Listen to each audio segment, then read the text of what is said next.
One thing I do say, to try to criticize Judaism, I will prove to you 100% there's no place for it.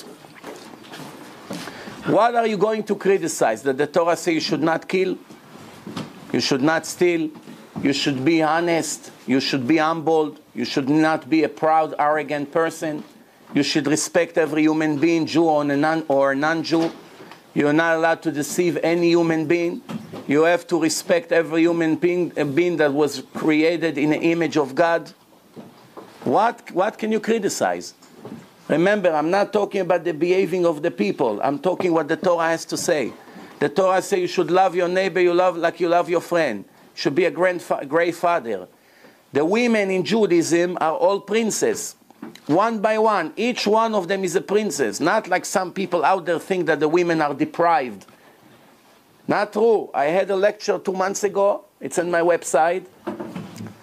The role, the status of a Jewish woman according to Judaism. Hundreds of women wrote, thank you for doing this lecture. For the whole world to see that their information is not what the Torah says. The most important responsibility in the life of a Jewish family is raising the children. In the Torah, God say, I love Abraham, and I'm giving him my Torah to Abraham. That's before the Jews receive it in Mount Sinai, remember. That's before the slavery in Egypt. It's at least 200 years before. I'm already giving Abraham the Torah. He's keeping all my laws as an individual. Why?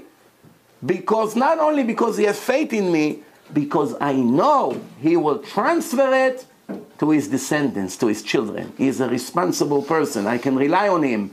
That's why I love him. That's why he's a legendary person, according to all religions, even Christianity and Islam.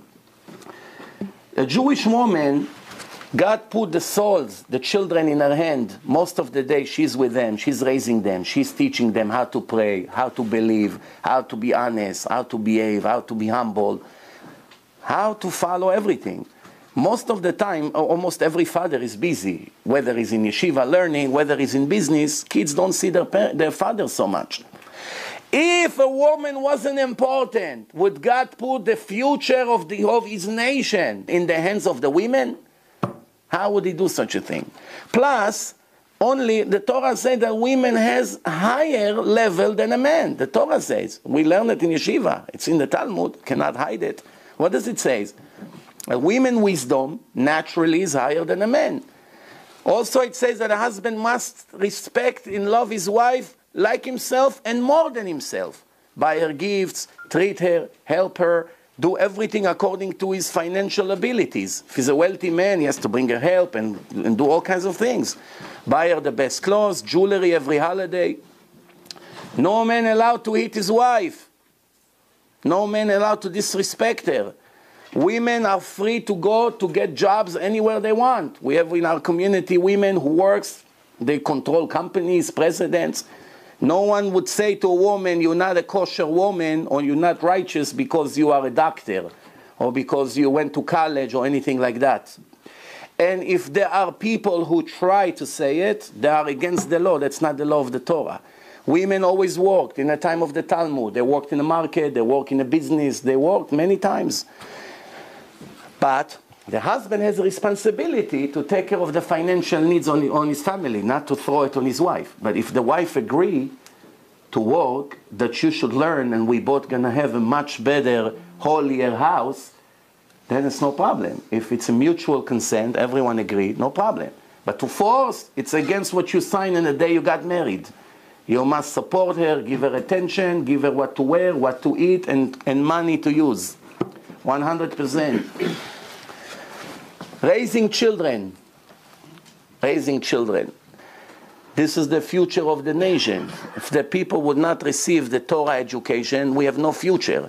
What keeps us around in the world after 2,000 years, that every empire who were here wanted to destroy the Jewish nation, they're all gone from the world. The Jews are still here with the same legacy, the same Torah. Where are the Romans? Where are the Babylonians? Where are the Philistines? Where are the Persians, the ancient Persians that control 127 countries? Where are the Nazis today? Every empire who came after the Jews disappeared from the world. And the Jews who everyone wanted to destroy them and their religion are still around. The Torah is the same Torah, it never changed. Israel, Adonai.